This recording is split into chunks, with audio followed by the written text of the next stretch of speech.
Hello people, welcome back into this channel, and in this video I would like to show you the way how to change the default browser on your iPhone.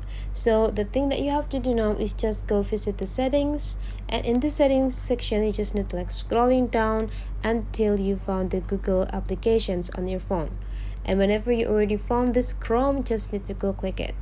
And whenever you open it, you just need to scrolling down again until you found default browser, which is this part, and then just need to go click it.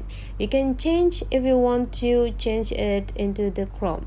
Whenever you change it into the Chrome means that now your default browser application will be changed from Safari to Chrome.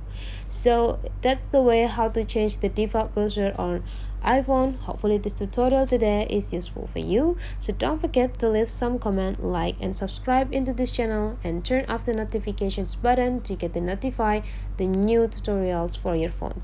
So bye bye.